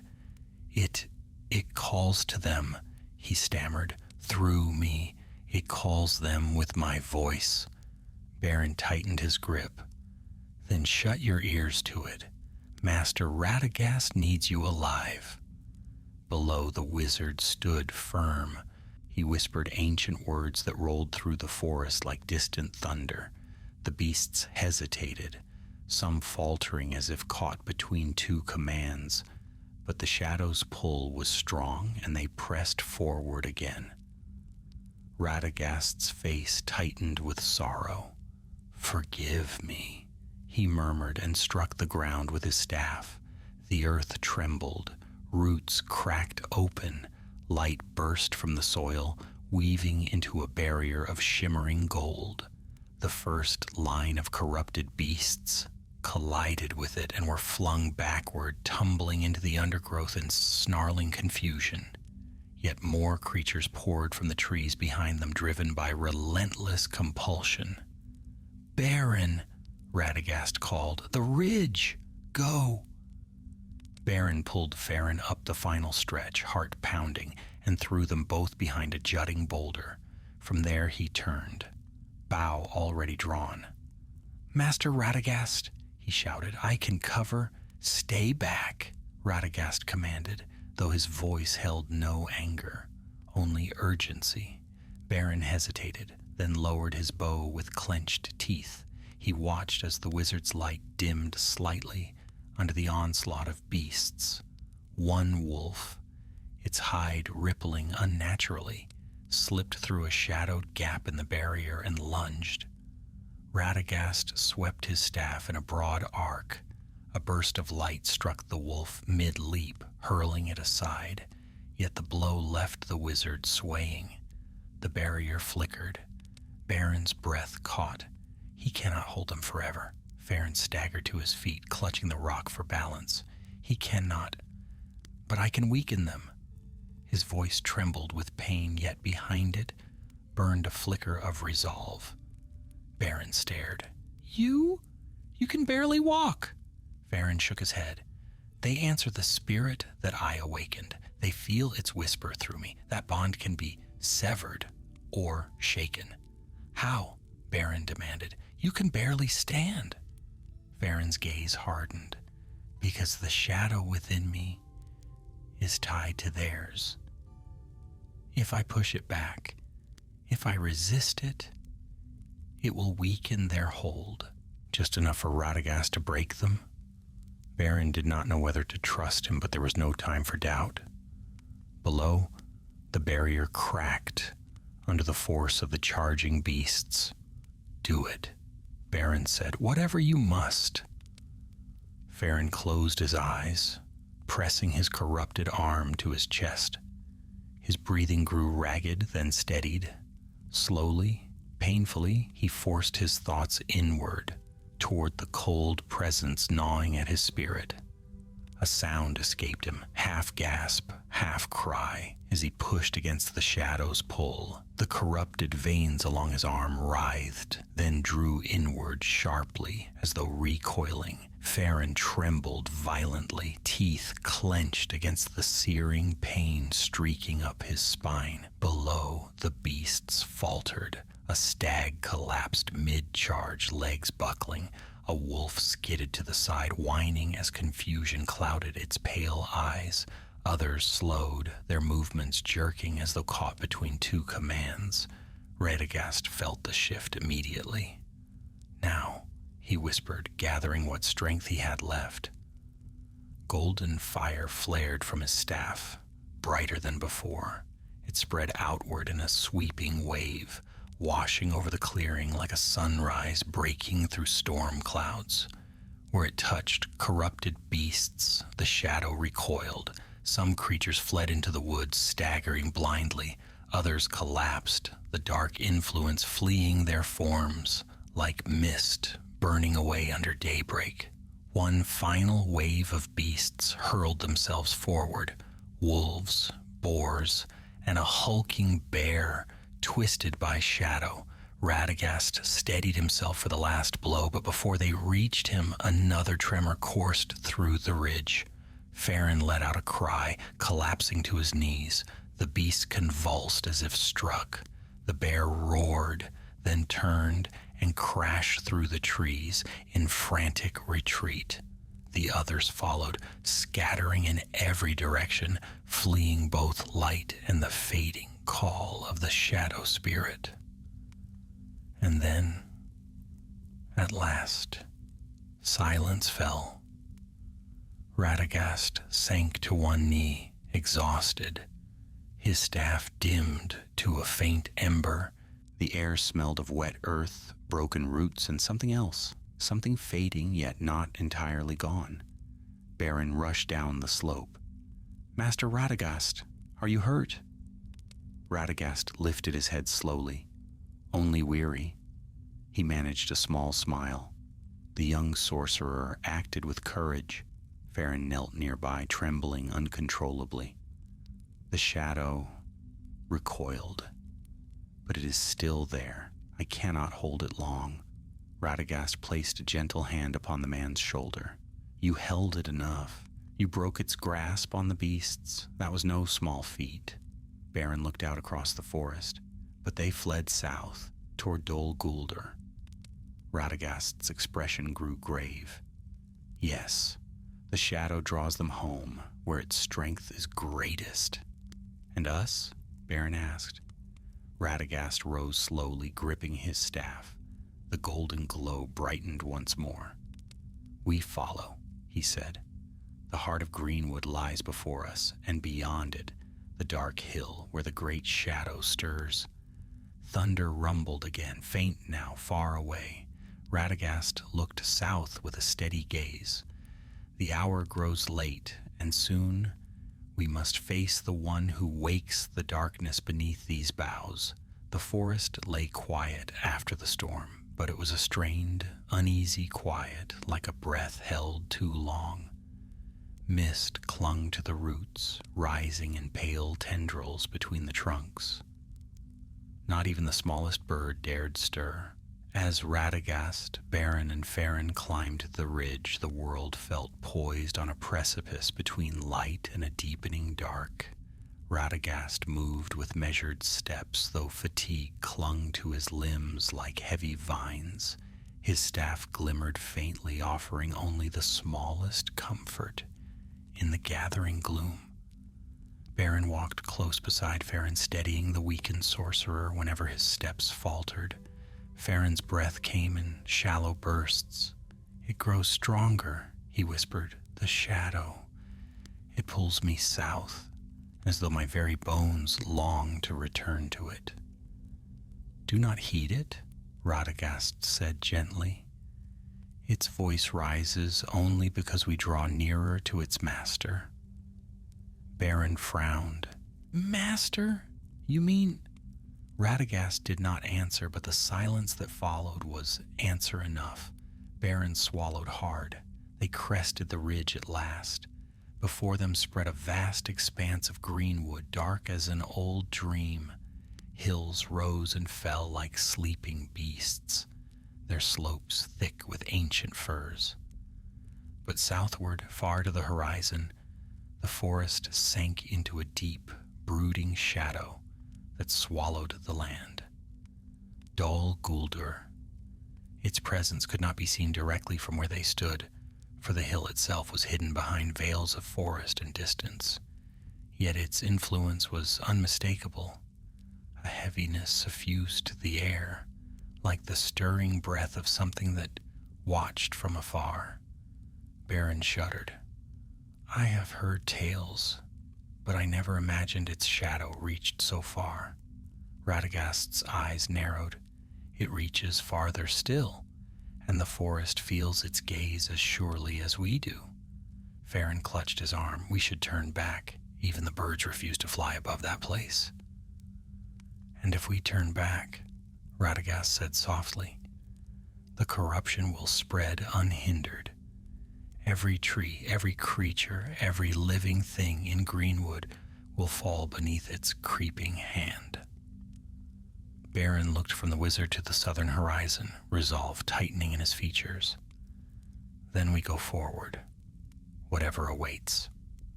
Radagast nodded. They descended the ridge. The woodland dimmed as they entered the deeper southern reaches.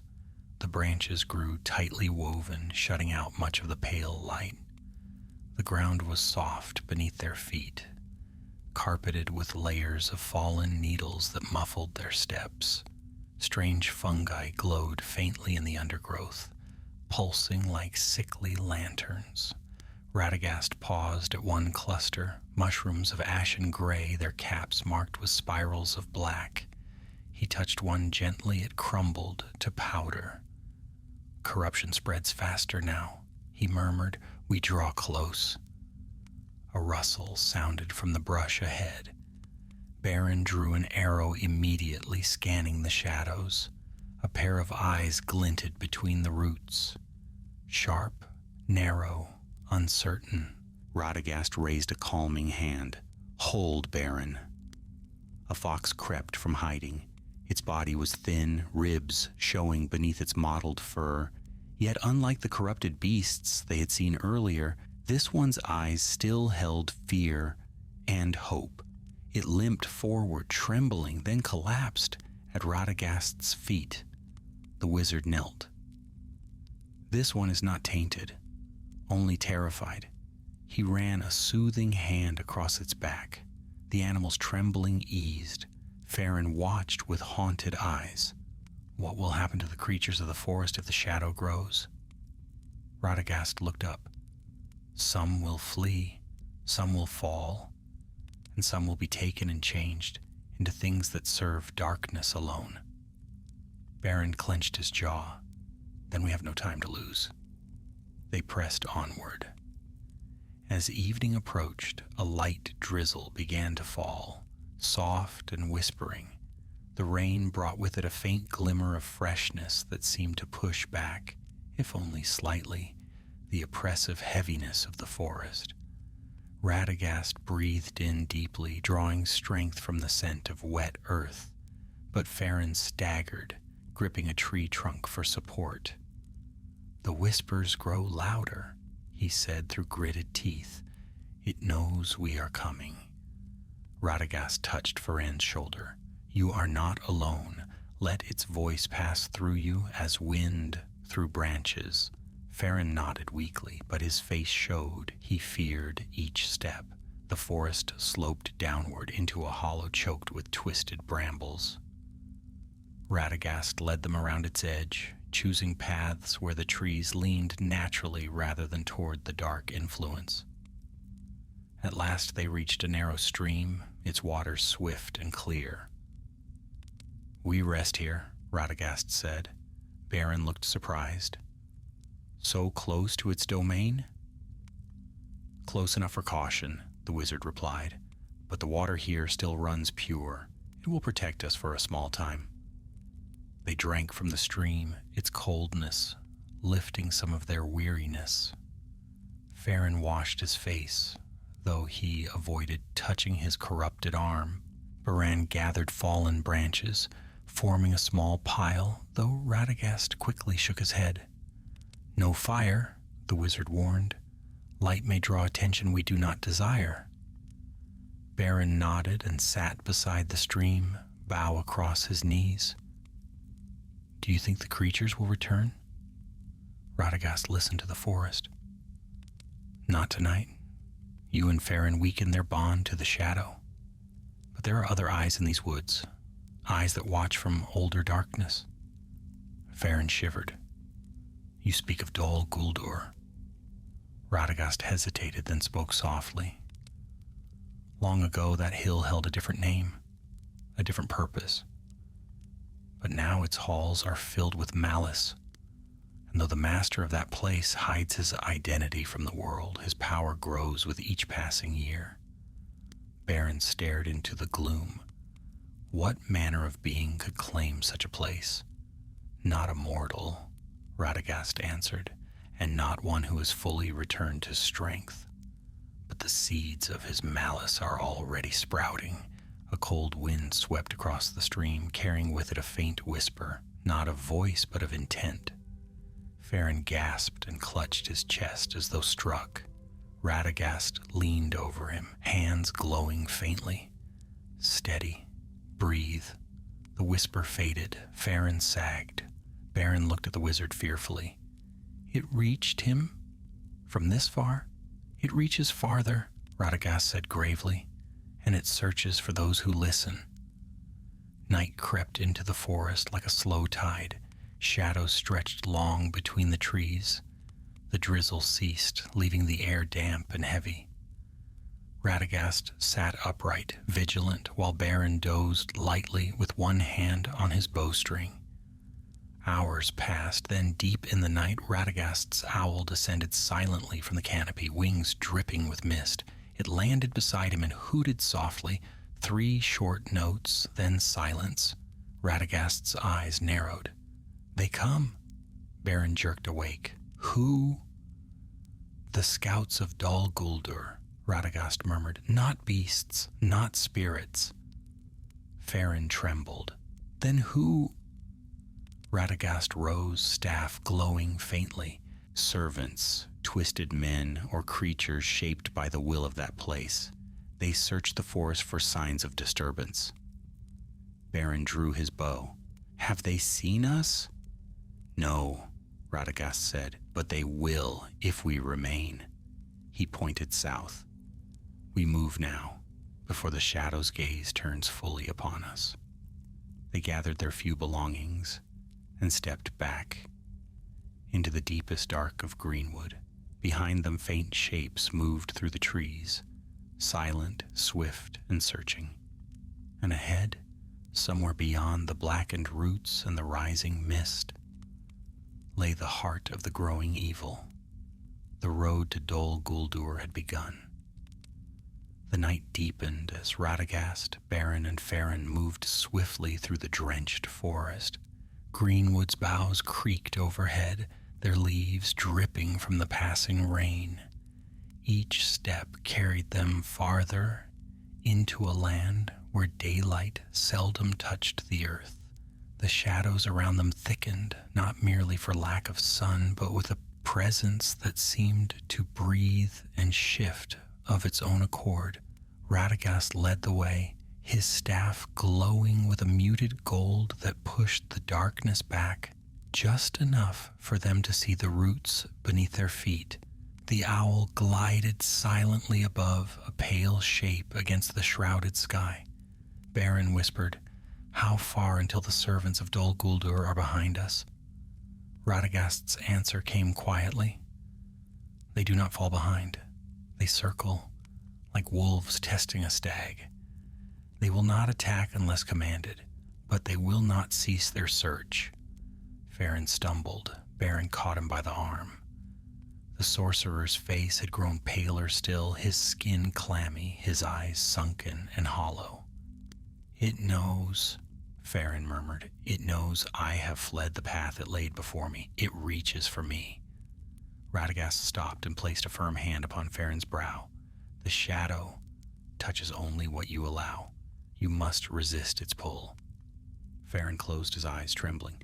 "I try, but it pulls like the tide." Beren grimaced. "Let us quicken our pace. If we reach the forest's heart, the trees may aid us." Radagast nodded, though worry lingered in his eyes.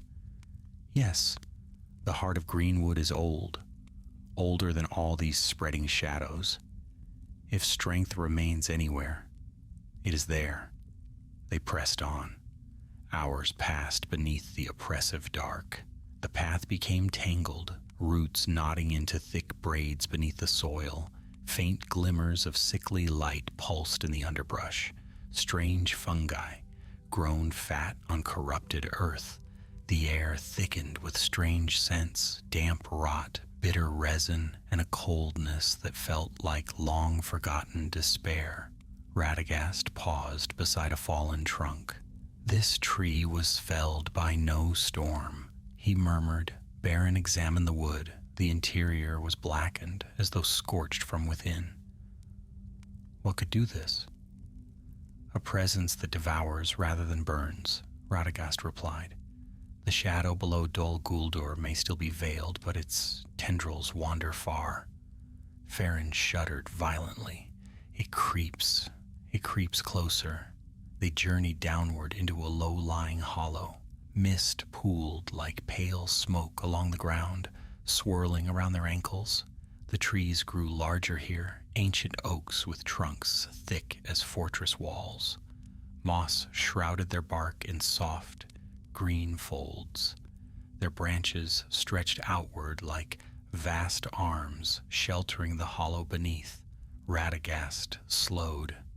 "We enter now the elder glades of Greenwood." The air grew warmer, sweeter. Birdsong, invisible yet real, echoed faintly overhead. It was a fragile melody, distant and uncertain, but it stirred hope in Beren's chest. Yet even here the shadow's reach showed itself. A cluster of ferns near the path had shriveled to black threads. A small pool lay half stagnant, its water reflecting no light. And in the distance the faint crack of snapping branches carried a chill warning. Beren nocked an arrow. "Something moves." Radagast raised a hand. "Not close, but the servants of Dol Guldur search the forest tirelessly." Beren exhaled. "Are they still following us?" "They follow all who walk in this direction," Radagast murmured. "For few approach the hill, unless by some dark purpose." At last they reached a gentle rise crowned by an immense oak, whose roots knotted across the earth like ancient serpents. Its trunk was broad, its bark etched by countless ages, its leaves dense enough to form a canopy above them. Radagast approached with reverence. "Here, we may rest for a moment." He placed his palm upon the oak. A warm pulse answered him, and the faint glow of his staff brightened. The soft hum of life whispered across the clearing. Beren let out a breath of relief. "This place feels alive." "It is one of the forest's eldest guardians," Radagast said. "Its strength is great, though even it feels the encroaching dark."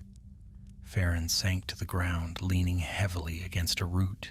His breathing tightened. "I can feel it drawing from me, stronger now than before." Radagast knelt beside him. "Farron, listen to me. The shadow does not command you, unless you yield. You must remember who you were before its whisper reached you." Farron closed his eyes. I was nothing. A failed healer, a seeker of knowledge cast aside by the very people I wished to help." "You were misguided but not lost," Radagast said quietly. "Your choices led you astray, but your heart was not born in darkness. Remember that." Beren added softly, "You helped us break the creature's bond. That was no small thing." Farron's fingers twitched. "I only wish to undo what I have done." Thunder rolled faintly from the south, though no storm cloud marred the sky overhead. The sound reverberated like a distant drum, slow, deliberate, ominous. Radagast stiffened. Beren looked up sharply. "What was that?" "Dol Guldur," Radagast whispered. "Its presence stirs. The hill awakens." Farron whimpered, clutching his corrupted arm. It calls. It knows we are here." Radagast rose abruptly. "We must go. The heart of Greenwood lies just beyond this rise. If we reach it, the forest may grant us passage unseen." They ascended the far side of the glade. Here the trees grew closer together, forming towering walls of ancient wood. The air grew thicker, warmer, charged with a strange energy, neither dark nor light, but primal. When they crested the hill, they saw it. A vast grove lay ahead, its floor covered in soft moss, its trees forming a near-perfect ring. At its center rose a stone, smooth, tall, and touched by time, half shrouded in ivy and lit by soft silver light, breaking through the canopy above. "The Heartstone," Radagast murmured, "a place where the forest's own spirit once dwelt more freely." Beren stared in awe. "It is beautiful." Farron, trembling, whispered, "And frightening." Radagast guided them into the grove. For a moment peace washed over them. The air felt clearer, the shadows held back. But the moment shattered as a piercing cry split the forest air, a cry unlike any creature of Greenwood. Beren spun, bow ready. What was... A second cry answered, nearer this time, high, metallic, full of malice. Radagast's eyes darkened. "The scouts of Dol Guldur have found our trail." Shapes emerged between the trees, tall, thin, cloaked in tattered robes that hung like dead leaves. Their faces were hidden, but their eyes glimmered faintly, cold, empty, predatory. One lifted a gnarled staff. Its voice rasped like metal dragged over stone. "Radagast the Brown, the forest betrays you. The master has seen your path." Beren loosed an arrow, but it passed cleanly through the figure as though through mist. Farron gasped. "What are they?" Radagast stepped forward, staff blazing. "Wraith servants," he said. "Not of the nine, but shaped in imitation. Shadows given form by the dark will of Dol Guldur." The lead figure raised its staff. The grove dimmed. The ground trembled. And Radagast spoke quietly, urgently. "Stay behind me. The battle for Greenwood begins now." The grove darkened as the wraith servants glided forward, their tattered forms trailing like smoke torn by unseen winds. The air turned cold, sharply, suddenly, as though winter itself had awakened beneath the branches. The silver light above the hearthstone dimmed, veiled by a thin, unnatural gloom. Radagast stepped protectively before Beren and Farron, planting his staff firmly into the moss-covered ground. His face was stern, his posture unyielding, though shadows pressed around him like hungry wolves. The lead servant halted a few paces from the hearthstone. Its voice drifted out in a cold whisper. "You trespass upon the master's dominion, brown wizard." Radagast answered calmly, "This forest bows to no master of shadows." The wraith hissed softly, as though amused. "His will spreads, his eye turns toward Greenwood, and you meddle where even the wise dare not tread." Beren drew an arrow, though his arms trembled. "Radagast, my arrows did nothing. They passed clean through." "These are not creatures of flesh," the wizard said without turning. "Aim only if I break their form." Farron clung to a root behind the hearthstone, wheezing, his corrupted arm trembling violently. "I feel them," he whispered, "their presence. It tightens the hold the shadow has on me." Radagast's voice softened. "Hold fast, Farron. You are not theirs to claim." But the wraith servant leaned forward, sensing the sorcerer's weakness. "That one belongs to us. His heart is marked. His soul stirs when the master calls." Beren stepped between the creature and Farron. "You will not have him." The servant's hollow gaze slid toward the young hunter. "Bold, mortal, yet boldness cannot shield you." Radagast struck his staff against the ground. Light, warm, golden, living, burst outward, cutting through the dimness. The grove brightened for a moment, revealing the full forms of the wraith servants. They did not resemble the true Nazgul. They were lesser shadows, partially shaped spirits, bound to Dol Guldur's will by fear and malice. Their limbs flickered like smoke, struggling to hold form. Their robes were little more than illusions, woven from shadow. Yet their presence was chilling, and their strength, though lesser than the nine, was not to be dismissed. The servants recoiled, their shapes twisting. "You wield the light of the old world," the lead one hissed, "but you are only one." "I am not alone," Radagast said. The hearthstone glimmered softly, pulsing with faint life in answer to his words. The servants lashed out. Two drifted toward the grove's edge, circling like wolves, seeking an opening. A third hovered low, its form blurring, and lunged directly at Radagast. Its shadowy arm extended, becoming a long, claw-like blade of darkness. Radagast swept his staff upward, meeting the attack. Sparks of golden light showered the grove as the blow collided with the radiance of the staff. The wraith shrieked, its form buckling. Beren fired an arrow. This time the arrow struck true, not flesh, but the wavering shadow core exposed by Radagast's light. The creature recoiled, retreating with a sound like tearing fabric.